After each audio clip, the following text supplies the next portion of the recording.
Hi everyone, welcome back to Manu teachers channel.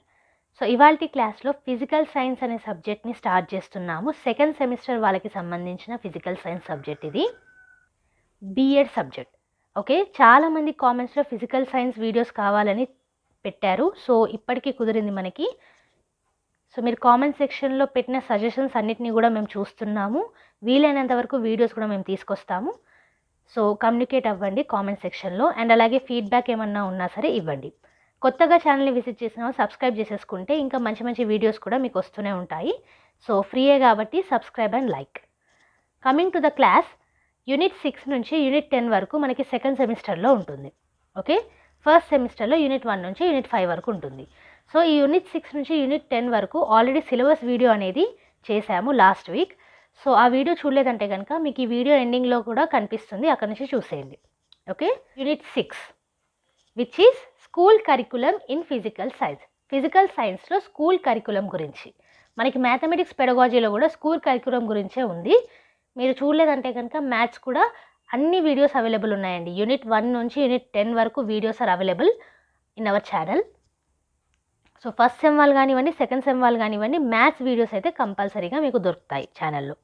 Okay, ఇవాల్టి క్లాస్లో introduction చూద్దాము. School curriculum in physical సైన్స్లో most of the human activities are objective centred. So మనం చేసే activities ఏవైతే ఉన్నాయో యాజ్ హ్యూమన్స్, మనుషుల్లాగా మనం చేసే ఈ యాక్టివిటీస్ ఏవైతే ఉన్నాయో అవి ఆబ్జెక్టివ్ సెంటర్డ్. అంటే మనకు కావాల్సిన దానికి మనం పనులు చేస్తూ ఉంటాం, అంతే కదా.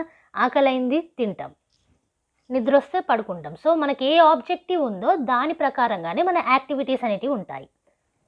Schooling is an important activity. దాంట్లో స్కూలింగ్ అనేది ఒక ఇంపార్టెంట్ యాక్టివిటీ కిందకు వస్తుంది. నాలెడ్జ్ అనేది గెయిన్ అవుతుంది ఇక్కడ. Okay, so it should be a purposeful affair. So అందుకే స్కూలింగ్ అనేది మనకి ఇంపార్టెంట్ యాక్టివిటీ కాబట్టి దానికి ఒక పర్పస్ అనేది ఉండాలి. There are some definite motives of schooling. So schooling చేయడం వల్ల, స్కూల్లో చదవడం వల్ల కొన్ని మోటివ్స్ అనేటివి మనకు ఉంటాయి. The major consideration for which a child is sent to school may broadly be stated as acquirement of knowledge and skills, intellectual habits and powers and desirable attitude and ideas. మనకు already తెలుసు మేజర్గా మనం స్కూల్కి ఎందుకు పంపిస్తాం పిల్లల్ని, knowledge గెయినింగ్కి, అవునా. దాంతోపాటు ఇంటెలెక్చువల్ హ్యాబిట్స్కి, పవర్స్కి, అలాగే మనకు కావాల్సిన డిజైరబుల్ యాటిట్యూడ్స్కి, ఐడియాస్కి. Okay, these may be termed as aims of schooling. ఇవన్నీ కూడా స్కూలింగ్ యొక్క ఎయిమ్స్ లాగా తీసుకోవచ్చు. ఏంటి, నాలెడ్జ్ని కానివ్వండి, స్కిల్స్ని కానివ్వండి, పవర్స్ని కానివ్వండి, డిజైరబుల్ యాటిట్యూడ్ అండ్ ఐడియాస్ని కానివ్వండి. So whatever can contribute towards attainment of aims of schooling need to be included in the curriculum. So అందుకే ఈ ఎయిమ్స్ ఏవైతే ఉన్నాయో వాటిని ఫుల్ఫిల్ చేయడానికి ఏదైతే మనకు అవసరమో వాటన్నిటిని కూడా కరికులంలో ఇన్వాల్వ్ చేయాలి. ఓకే, నెక్స్ట్ చూసుకుంటే change is inevitable. We are living in such a dynamic society which is undergoing rapid changes day by day. మనకు ఆల్రెడీ తెలుసు చేంజ్ అనేది మనం మార్చలేము, వస్తూనే ఉంటుంది చేంజ్ అనేది, అవునా. ఇప్పుడున్న వరల్డ్లోనైతే దినదినం అభివృద్ధి చెందుతూ ఉన్నాం. So everyday, day by day మనకి చేంజెస్ అనేటివి కనిపిస్తాయి సొసైటీలో. Needs of society which is under going rapid changes also. So society change అయినప్పుడు సొసైటీలో ఉన్న నీడ్స్ కూడా ర్యాపిడ్గా చేంజ్ అవుతూనే ఉంటాయి, ఫాస్ట్గా. Children and society education system is not exceptional as the changes are concern. Society change అయినప్పుడు పిల్లలు చేంజ్ అవుతారు, సొసైటీలోనే ఉంటారు కాబట్టి, అలాగే ఎడ్యుకేషన్ సిస్టమ్ కూడా చేంజ్ అవుతుంది. The needs of children are also changing as per the changes brought out in the society. దాని ప్రకారంగా అంటే సొసైటీ చేంజెస్ ప్రకారంగా పిల్లలు మారుతారు కాబట్టి పిల్లల యొక్క నీడ్స్ కూడా మారుతూ వస్తుంది. Okay, nowadays science teacher job has become more challenging due to various reasons and science curriculum has change over time period. ఇప్పుడు ఉన్న కాలంలో చూసుకుంటే మీరు సైన్స్ టీచర్ అయ్యారనుకోండి, మీ జాబ్ ఇంకా ఛాలెంజింగ్ అవుతుంది. ఎందుకు అనంటే ఈ కొత్త ఐడియాస్ కానీ కొత్త చేంజెస్ వల్ల కానీ. Okay, in 1960s students had 11 years of schooling with 8 years of general education. So 1960 టైంలో మనకి 11 years స్కూల్ అనేది ఉండేది, అందులో 8 ఏళ్ళ వరకు కూడా జనరల్ ఎడ్యుకేషన్ ఇచ్చేవాళ్ళు. From class 9 students joined different streams namely science, arts and commerce. So 8 years వరకు జనరల్ ఎడ్యుకేషన్ ఇచ్చి 9th క్లాస్ నుంచి డిఫరెంట్ స్ట్రీమ్స్లో పిల్లలు జాయిన్ అయ్యేటోళ్ళు. ఆ స్ట్రీమ్స్ ఏంటి? సైన్స్ కానివ్వండి, ఆర్ట్స్ కానివ్వండి, కామర్స్ కానివ్వండి. There was tough competition for entering into science stream and some students who were really interested in learning science could not get admission to science stream. So ఈ science కానివ్వండి, arts కానివ్వండి, commerce streams కానివ్వండి, science స్ట్రీమ్లో మనకి ఎక్కువగా competition ఉండేది. Okay, చాలామంది సైన్స్లో interest ఉన్న స్టూడెంట్స్కి సైన్స్ స్ట్రీమ్లో అడ్మిషన్స్ కూడా దొరికేవి కాదు. Science learning was restricted to a few higher achievers. Science నేర్చుకోవాలంటే మెరిట్లో ర్యాంక్ రావాల్సి ఉండేది. Okay, in classes 9 to 11, science was taught as disciplines of physics, chemistry and biology.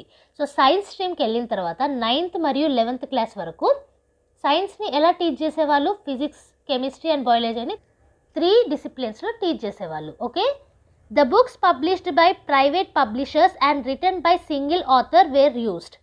So private publishers ఎవరైతే ఉన్నారో వాళ్ళు పబ్లిష్ చేసిన బుక్స్ కానివ్వండి, లేదా సింగిల్ ఆథర్ రాసిన బుక్స్ కానివ్వండి, వీటిని యూస్ చేసేవాళ్ళు. నెక్స్ట్ చూసుకుంటే for students and teachers these books were both text books and reference books.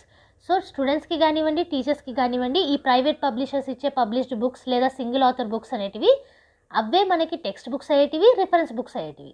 Okay, teacher was considered as provider of information. టీచర్ని ఇన్ఫర్మేషన్ ప్రొవైడ్ చేసేలాగా అనుకునేవాళ్ళు. ఓకే, ఎప్పుడు ఇది? 1960s. Now in 2016, students have 12 years of schooling with general education of 10 years. Science is core subject up to class 10 and it is taught as integrated science in class 9 and 10.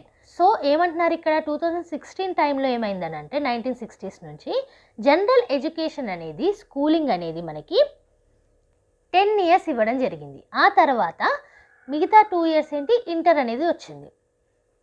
So చెప్పాలంటే ఇక్కడ schooling అనేది 12 years ఉన్నట్టు, దాంట్లో general education 10 years ఉన్నట్టు, and తర్వాత 2 years మనకి science స్ట్రీమా లేదా ఆర్ట్సా లేదా కామర్సా అనేసి వచ్చినట్టు. ఓకే, ఇక్కడ అదే చెప్తున్నారు చూడండి. Science is a core subject up to class 10th వరకు కూడా సైన్స్ అనేది కోర్ సబ్జెక్ట్. ఓకే, ఒక సబ్జెక్ట్ మనకి. And it is taught as integrated science in classes 9 and 10. So class 9 మరియు 10లో ఇంటిగ్రేటెడ్ సైన్స్ లాగా టీచ్ చేసేవాళ్ళు. At higher secondary stages students study science as disciplines of chemistry, physics and biology. So secondary స్టేజెస్లో అంటే higher secondary stages అంటే inter అనమాట, అప్పుడు మీకు కెమిస్ట్రీ, ఫిజిక్స్, బయాలజీ అనేవి వచ్చేది. The syllabus of class 9 and 10 has been framed on themes such as food materials, the world of living, moving things, people, ideas, natural resources etcetera.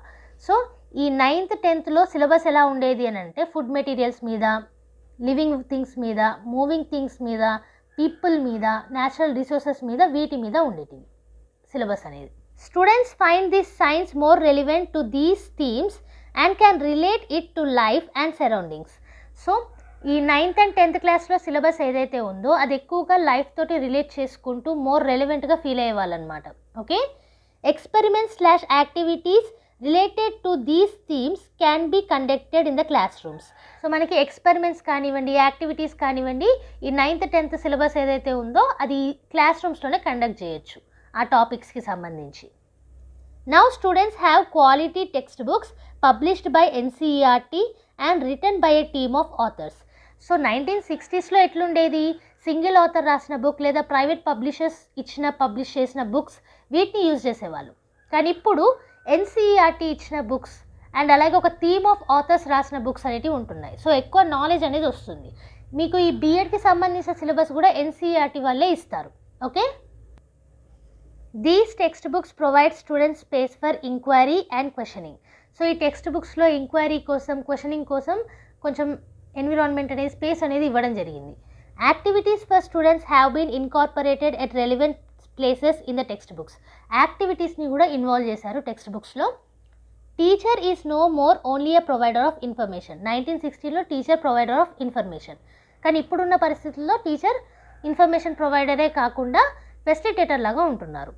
Students come to class with their own experiences and a lots of information and questions as they have access to information from other sources such as internet, media and variety of books, science magazines, supplementary reading materials.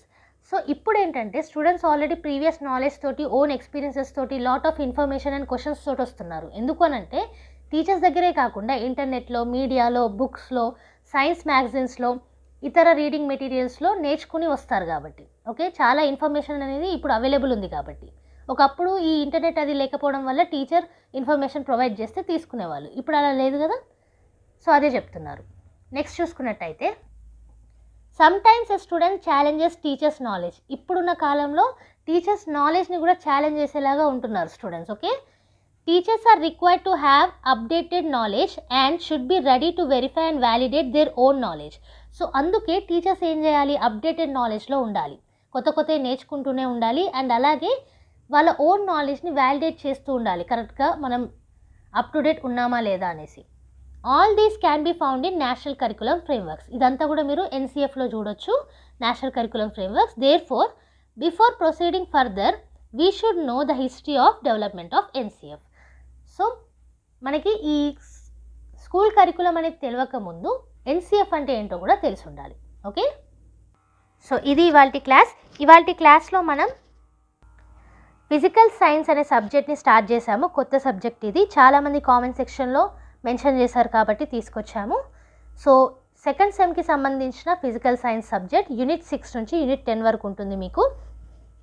ఇందులో introduction అనేది complete చేసుకున్నాం. Okay, so ఈ మొత్తం notes కూడా as you know కింద description బాక్స్లో and comment సెక్షన్లో available ఉంటుంది, అక్కడ నుంచి ఫ్రీగా డౌన్లోడ్ చేసుకోవచ్చు. ఈ ఫ్రీ నోట్స్ మీకు నచ్చినట్టయితే లైక్ చేయండి, ఫ్రెండ్స్తో షేర్ చేసుకోండి, అలాగే ఛానల్ని రికమెండ్ చేయండి. మన ఛానల్లో every Tuesday and Friday regular videos అనేవి అప్లోడ్ చేస్తాము. ఆల్రెడీ ఛానల్ని విజిట్ చేసి చూడండి, చాలా సబ్జెక్ట్స్ అనేవి అవైలబుల్ ఉన్నాయి ఛానల్లో. సో సిలబస్ అనేది కూడా చాలా వరకు కంప్లీట్ అయింది. మ్యాథ్స్ అయితే మీకు మొత్తం వీడియోస్ అనేవి ఉంటాయి. ఎన్విరాన్మెంటల్ ఎడ్యుకేషన్కి సంబంధించిన యూనిట్ 1 వీడియోస్ ఉన్నాయి. అండ్ అలాగే స్కూల్ ఆర్గనైజేషన్ మేనేజ్మెంట్ అనే సబ్జెక్ట్ నడుస్తుంది మనకి. దాంతోపాటుగా సైకాలజీ పూర్తిగా కంప్లీట్ అయిన సిలబస్ ఉంది. అండ్ అలాగే ఇప్పుడు ఫిజికల్ సైన్స్ అనేది కూడా స్టార్ట్ చేశాము. సో ఏ వీడియో కూడా మిస్ కాకుండా చూడాలంటే కనుక సబ్స్క్రైబ్ చేసేసుకొని పక్కనే ఉన్న బెల్ ఐకాన్ని ప్రెస్ చేయండి. ఫ్రీయే కాబట్టి మీ సబ్స్క్రిప్షన్స్ మాకు ఇవ్వండి, మేము మంచి మంచి వీడియోస్ అనేవి తీసుకొస్తూనే ఉంటాం. So like, share and subscribe. And next వీడియోతోటి మళ్ళీ కలుద్దాం. అంతవరకు eat, sleep, learn and repeat. And thank you for watching. Bye bye.